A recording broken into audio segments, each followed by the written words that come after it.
복원할 때 이 나무를 이렇게 기계로 만드는 안 되는데 옛날 시간이니까 기계같이 뭐 이름은 다 아는데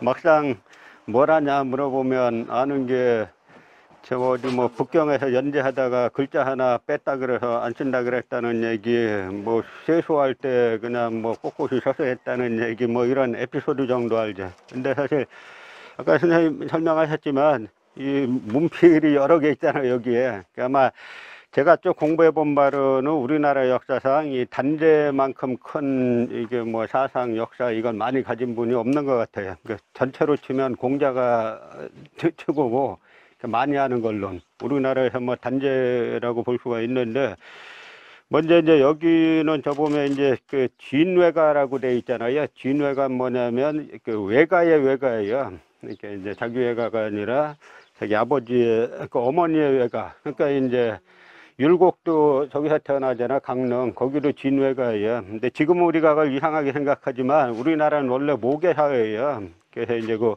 모계사회 전통이 아주 오래 남아 있는 게 자기 외가도 아니고 진외가에 가서 뭐 몸 풀고 하는 건데, 그 당시까지 그런 유풍이 남아 있었던 거죠. 그래서 여기까지, 여기서 이제 한 8살까지 살다가 그 부친이 이제 신광숙 그 선생하고 어머니는 이제 밀양박 씨인데, 살다가 이제 저쪽 이제 저쪽 이제 청원으로 이사를 가시죠. 그랬다가 이제 어릴 때부터 단재가 집안은 가난했는데 머리는 이제 상당히 괜찮아요. 뭐 서서 2시간은 기본으로 하는 게 괜찮아가지고 이게 어릴 때부터 대단히 이제 그 머리가 좋은 걸로 이제 소문이 많이 났죠. 그래서 이제 성균관에, 그러니까 단재 인생을 한 3시기 정도로 나누면은 이제 국내에서 활동하던 시기, 그 다음에 독립운동 하던 시기, 감옥에 갇혀 있다 이제 사망하는 시기 정도로 나눌 수 있는데, 이제 성균관에 입학해가지고 이제 26살 때 성균관 박사가 돼요. 그러니까 당시 성균관 박사쯤 되려면 우리가 한글 보는 것보다 한문을 더 이제 쉽게 보는 겁니다. 또 이번은 걸 웬만한 거 다 외울 정도로 머리가 좋은 분이니까 공부를 상당히 많이 했죠. 그래서 그 당시 이제 신학문이 들어오니까 이제 황성신문에, 그래서 단재는 사실 한국 언론에 이제 사표를 좀 모셔야 될 뿐이에요. 그래서 황성신문에 글을 쓰다가 그 황성신문이 이제 장지연 선생의 시리아 방송대국 게재에서 이제 폐간되면서 영국인 배델이 그 운영하는 대한메일 신보로 이제 옮겨서 거기서 주필을 역임하면서 이제 글을 쓰죠. 그러다가 제가 나눠드린 그 자료에 보면은 이제 그 제국주의와 민족주의 있잖아요. 그때 단재가 딱 정리한 제국주의와 민족주의가 지금까지 그대로 맞는 거예요. 지금 우리나라 보면 무식한 지식인들이 뭐 민족주의 자꾸 비판하고 나오잖아요. 그건 제국주의를 그렇게 비판하면 맞는데, 우리나라나 베트남이나 이렇게 식민지 경험을 겪었던 나라들, 그 나라들의 그 민족주의를 비판하는 건 그 가해자와 피해자를 같이 놓고 이제 이 가해자가 칼 들고 죽이려고 하는데 피해자가 옆에 있는 칼 들어서 찔렀다고 너의 폭력 썼냐 하고 비판하는 거하고 마찬가지거든요. 그러니까 그 글에서도 이따 차 안에서 다시 한번 읽어보시면은, 단재는 그때 1908년에 이미 제국주의와 민족주의를 딱 분리해가지고, 제국주의는 남의 나라를 침략하는 주의고 여기에 맞설 수 있는 유일한 수단은 민족주의밖에 없다라고 말해서, 단재의 민족주의나 뭐 호지명의 민족주의나 다 같은 민족주의들인 겁니다. 그랬다가 1910년에 이제 나라 망하니까 곧바로 1910년에 이제 망명을 하죠. 망명해서 이제 청도로 갔다가 청도에서 그 다음에 블라디보스토크로 건너가고, 하면서 중국 각지로 왔다 갔다 하면서 이제 독립운동을 전개하는데, 그때 이제 단재 인생을 보면 이분이 하여간 좀 이제 날카로운 분이잖아요.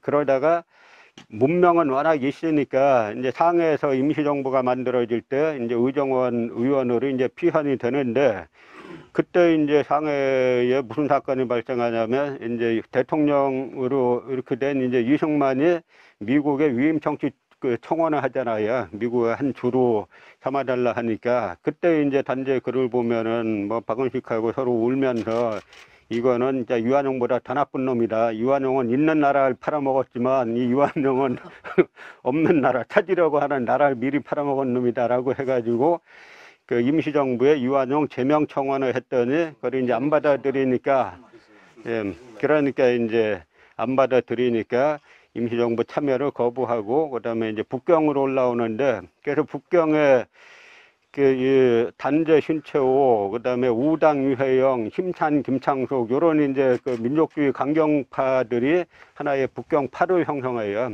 그래서 임시정부 쪽에서 이분들을 회유하려고 여러 번 노력했는데, 이분들이 이제 그때부터 이제 임시정부는 노선이 틀렸다라고 해가지고 가담을 안 하죠. 그러던 중에 이제 여러분들 다 조선혁명선언 아시잖아요. 그 유명한 의열단 선언. 그건 왜 나왔냐면 1922년에 이제 그 일본의 다나카 대장이 상해에 오는 거예요. 상해 황포탄에 오니까 의열단에서 우리가 환영 행사 해야 되지 않느냐라고 해서 그때도 서로 막 한다고 해가지고 뭐 제비뽑기 해가지고 3명을 뽑은 게 김익상, 오성윤, 뭐 유종암이 3명을 뽑았는데, 그래서 이제 그 다나카가 오는데 그 김익상이 쐈다가 안 맞고 오종암이 또 뭐 폭탄 던졌다 안 맞고 결국은 옆에 있던 영국인 신부가 맞아서 이제 세상을 떠나는 그런 사건이 발생하죠. 그러니까 상해, 국제도시 상해에서 이제 한국 독립운동 하는 사람들, 저 사람들 테러리스트 아니냐라고 하는 그 분위기가 미국, 영국 뭐 이쪽 중심으로 막 일어나니까 임시정부에서 소위 외교독립론을 주장하는 사람들까지도 그 의열단 비난에 가담한 거예요. 그러니까 당시 의열단에 뭐 잘 아시는 약장 김원봉이 있었고, 그 다음에 아나키스트로서 지금 그 노력자 이름 기억나네. 청주 저쪽 사람분 있는데 이제 그분이 그 단절 찾아와가지고, 아니 이게 이럴 수 있습니까? 저 사람들은 입만 가지고 하는 사람들이고 우린 체포 잡히면 우린 다 사형당하는데 우린 목숨 걸고 하는데 오히려 우리를 비판하는 게 말이 되겠습니까? 라고 해. 유자명 선생, 아나키스트 유자명 선생. 뭐 그래서 이제 그 우리의 선언을 담은 우리의 주장을 담은 선언문을 하나 써주세요라고 하니까 단재가 좋다라고 해가지고 그 의열단 선언, 조선혁명 선언을 쓰는 건데요.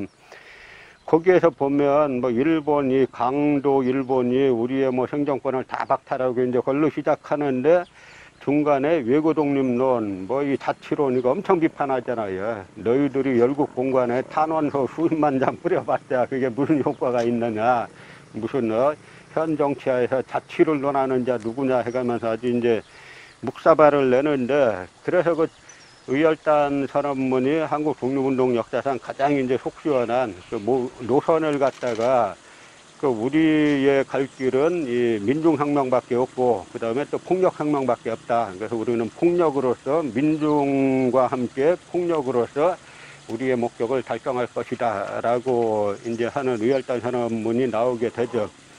이제 그 무렵에 그 유자명의 영향인지 뭔지 정확하지는 않은데 그 무렵부터 이제 단재가 그 아나키즘에 좀 이제 가담하기 시작하는데요. 아나키즘을 이제 무정부주의라고 번역한 건, 아나키즘이란 용어는 그 원래 지배자가 없다 그런 뜻이에요. 근데 그걸 갖다 일본에 먼저 전파가 됐는데 일본의 한 대학생이 지배자가 없다 그러니까 무정부네 이렇게 해갖고 이제 무정부주의로 번역하면서 동아시아사에서 상당히 많은 혼란을 일으킨 거예요. 그는 아나키즘은 말하자면 개인의 절대적인 자유와 그 다음에 개인과 개인 사이의 평등, 그 지배자가 없는 혼란한 세상이 아니라, 우리가 무정부주의하면 혼란한 거 생각하잖아요. 그게 아니라 전체적인 자치, 마을은 마을 자치, 뭐 공장은 공장 자치, 그래서 자치체의 연합으로 정부를 만들자라는 그런 그 주장이었던 거죠. 그래서 단재가 여기에 가담해가지고 뭐 동방 아나 연맹이란 곳에 또 이제 가입을 해서 그 다음에 이제 감옥에 갇히게 된 사건은, 당시 이제 아나키즘은 국제 조직이니까 일본인도 있었고 뭐 중국인도 있었고 하는데 이제 대만 사람 임병문이라는 사람이 북경 우체국에 근무했어요. 그러니까 그 당시 우체국이 지금도 뭐 일부 하지만 예금 업무도 취급하니까 그래서 그 임병문이란 동지가 그 일본하고 한국하고 대만에다가 이제 외국환을 쏘는 거예요. 이게 말하자면 외환을 쏘는 것처럼 서로를 이렇게 이제 보내가지고 그 돈을 찾아서 독립운동 하는 건데, 그 조선과 저쪽 일본에서 일부 찾아서 이제 단제는 그 대만에 가서 찾기로 돼 있었는데, 그래서 일본 경찰 눈을 속이느라고 일본 거쳐서 고베 거쳐서 대만에 가서 기룽항에 도착하니까 이땐 정보가 새가지고 대만 수상서원이 이제 그 일본 서원이 이제 대만이 그 당시 일본 식민지니까 체포해가지고 이제 재판을 받게 되는데, 이제 재판장이 그러죠.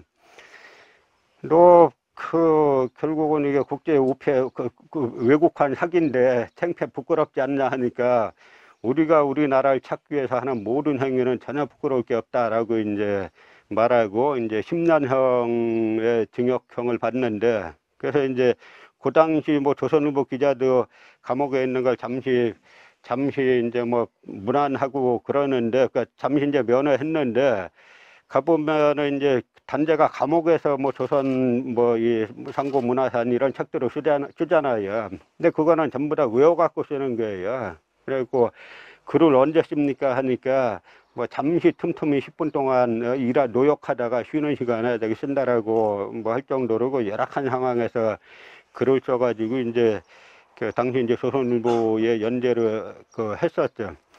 근데 무엇보다도 그러다가 이제 그 8년 만에 1936년에 이제 57세로 이제 옥에서 뇌출혈로 이제 세상을 떠나는 게 단제의 이제 일정이고요. 무엇보다도 이제 단제는 그 사상이 중요한 겁니다. 왜냐면 단제가 제가 이제 나눠드린 것 중에 잘 안 보이시는데, 이렇게 우리 같이 글 쓰고 하는 분들은 안 보이는 자료를 잘 찾아서 볼 줄 알아야 돼요. 그래서 제가 조선 역사상 1000년 제1대 사건을 복사해왔잖아요. 그 뒤에 연본해오고, 그글이 제가 보기엔 민족주의와 제국주의성 그 부분하고 이 조선 역사상 1000년 최대 사건, 그것이 사실은 단제의 모든 사상이 담겨 있는 거예요. 그 핵심은 뭐냐면 묘청의 난을 이야기하는 건데, 저도 공부하다가 이건 조금 과포장한 거 아닌가라는 옛날에 생각이 들었는데, 요즘 공부를 하면 할수록 그 말이 맞아요. 그 묘청의 난을 갖다가 단제는 둘로 나눠서 이 낭가 플러스 불교 사상, 우리의 주체 사상 대 그 4대 외교 사상, 그래서 당을 치면 독립당 대 4대당 뭐 이렇게 딱 나눠 가지고 규정하면서, 이쪽에 이제 당시 묘청이 패했기 때문에 그 다음에 우리 역사가 전부 다 4대주의자들이 득세하고 막 이제 그랬다라고 하는 건데, 지금도 우리나라 보면 완전 4대주의 판이잖아요. 뭐 한국같이 이렇게 아니 시위할 때 태국기 들고 나가면 되지. 남의 나라 성조기 들고 나가고, 또 요즘 일장기도 나왔어요. 일장기도 나오고, 또 이스라엘 국기 나오고, 막 이 정도로 지금 4대주의가 이 뼛속 깊이 새겨진 거는 사실 단제 말대로 묘청 그 건도 이제 대단히 중요하다고 볼 수 있습니다. 그런데 단제는 이제 단제가 지금 그 공부한 그 분량은 진짜 어마어마한 거예요. 특히 이분이 이제 유두 연구도 했어요. 아마 유두에 관한 글은 그분이 제일 처음에 쓰지 않았을까 싶은데, 지금 뭐 양주동 박사가 예전에 자기 신라 향가 조금 번역해가지고 조선 고가 연구란 책을 쓰고 자기를 갖다 뭐 국보다 뭐다 했잖아요. 그거 단제가 다 해놓은 거예요. 단제 거 갖다가 다 하고 나서는 단제 거 봤다라고는 안 하고 자기가 혼자 한 것처럼 뭐 이렇게 한 건데, 그게 왜냐면 한국 고대사를 하다 보면 이 유두를 공부 안 할 수가 없어요. 그래서 우리 연구소에서도 한 학기 동안 유두 강의를 뭐 했었는데, 그게 뭐냐면 그래서 국어학에 대한 우리 언어에 대한 이 단제 그게 있고, 그 다음에 이제 단제가 뭐 고대부터 근현대 주로 했지만 고대사를 많이 했잖아요. 이 고대사를 많이 한 게, 이게 단제 선생이 이제 망명할 때 그 윤회복이란 분을 만나서 대종교하고도, 그 윤회복 이분도 대종교 이제 교주인데, 대종교를 그 전신은 나철이 만든 단군교잖아요. 대종할 때 종자가 마루 종자 옆에 사람 인변이 있는 그 종자인데 신인 종자예요. 우리가 그 기독교에서 이제 예수를 갖다가 사람이자 신이라고 하지 않습니까? 그러니까 그처럼 이제 단군을 갖다가 신인이라고 하는데, 근데 대종교나 이쪽은 우리 전통 사상은 그 우리가 보는 그 전통 의미의 종교들은 아니에요. 왜냐하면 종교는 가장 중요한 게 내세관이 있어야 되잖아요. 우리가 이 단군을 열심히 믿으면 우리가 저승에 가면 단군이 이제 그 저승회계를 다스려 가지고 뭐 좋은 대접 받는다 이게 있어야 되는데 그게 없으니까 그냥 단군교는 우리 민족의 그 시절을 갖다가 존중하는 이제 그런 개념이고 일종의 수행 개념 그런 건데요. 그러니까 제가 나눠드린 것 중에 이제 그 단제의 전사만 후사만론 아주 복잡해서 읽어도 그 단제가 옛날 쓴 그리고 대부분 한문터라 이해하기가 힘들어요. 근데 간략하게 말씀드리면 뭐냐면 이 고조선이 크게 이제 셋으로 나눠져 있는 거예요. 그래서 이제 지금 만주 북쪽에 신조선, 그리고 지금 요동반도 쪽에 불조선, 그리고 한반도에 말조선 이렇게 있어가지고 그 신조선에서 이제 고구려나 이런 부여 이런 쪽이 나오고, 그 다음에 요동반도에 있던 불조선에서 거기가 기자조선이라고 보는 거고, 그 다음에 이제 말조선이 마한이라는 건데, 그래서 마한에서 나중에 진안 변환이 나와가지고 나중에는 이제 그 후사만은 그래서 한반도 쪽으로 이렇게 되는 건데, 전사만은 이제 만주 일대 쭉 거쳐서 있었다라고 이제 말하는 거죠. 근데 그 말이 이분이 언어학에 상당히 관심이 많으니까 그런 용어들도 나름대로 다 찾아서 했는데, 이제 요즘은 그런 언어학 전통이 끊어졌기 때문에 그 용어가 맞는지는 이제 둘째 치는데, 어쨌든 우리는 지금 사만 하면은 그 한국 남한학계는 뭐 한국 남한학계 견해는 그냥 일본학계 견해를 보시면 돼요. 다른 게 하나도 없으니까. 그 일본학계 견해는 뭐냐면 사만을 갖다가 지금 전라도, 충청도, 경상도라는 거잖아요. 그런데 사만에 대해서 나와 있는 중국의 삼국지 동의전 사만조를 보면 사만은 사방 사천리라고 나와 있어요. 이게 지금 경상도, 충청도, 전라도 합쳐봐야 사방 몇 리예요. 천리밖에 안 되잖아요. 그러면 우리나라는 다 일본에서 온 건데, 그러면 이게 안 맞잖아, 기본적으로. 그럼 그거는 4천은 1천은 잘못 쓴 거다. 있다. 그런데 삼국지만 그렇게 돼 있는 게 아니라 후한서 동의전에도 똑같이 사천리로 나와 있어요. 그럼 그 당시 사만은 분명히 이제 사천리, 사방 사천리 되는 강역에서 찾아야 되는데, 그렇게 되면 한반도부터 만주까지 다 일대를 아울러야 이제 사천리가 될 수 있다는 거죠. 그래서 이제 단제는 상당한 그런 이제 대륙사관을 기술을 했고, 그 다음에 또 하나는 이제 그래서 단제는 뭐냐면 아까 이제 점심 식사하면서 북한 학계는 단제 영향을 상당히 많이 받았다라고 했는데, 그래서 북한 학계에서 그 한사군을 갖다가 지금 요동반도로 해놓은 건 사실 단제가 한 거예요. 근데 그 부분은 이제 요즘 현재 남한의 민족사학계가 그동안 연구가 많이 축적됐기 때문에 요동반도가 아니라 이제 하북성으로 봐야 되지 않느냐라는 것이 이제 남한 민족사학계에는 이제 대체적인 흐름인데, 어쨌든 북한은 요동반도로 보고 있고, 뭐 남한 강단사학계는 일본하고 똑같으니까 이제 평양이라고 아직도 이제 우기고 있다가 사료가 계속 이제 저 하북성 일대에 낙랑군이 있었다는 사료가 계속 나오면서 이제 남한 강단사학이 자기들도 내부적으로 무너진 거를 상당 부분 알고 있죠. 또 하나가 이제 일본을 바라보는 시각인데요. 지금 임나일본부설은 뭐냐면 서기 369년부터 562년까지 야마도회가 가야를 점령하고 가야의 임나일본부라는 걸 뭐 설치했다라는 건데, 해방 이후에 그러니까 남한 학계는 뭐 해방 이후의 딜레마가 뭐냐면 해방 직후에 역사 연구한 그룹이 세 그룹 정도가 있었어요. 하나는 이제 지금 단제로 계승한 민족주의 역사 그룹이 있었고, 또 하나는 막시즘을 추구하는 사회경제사학이 있었고,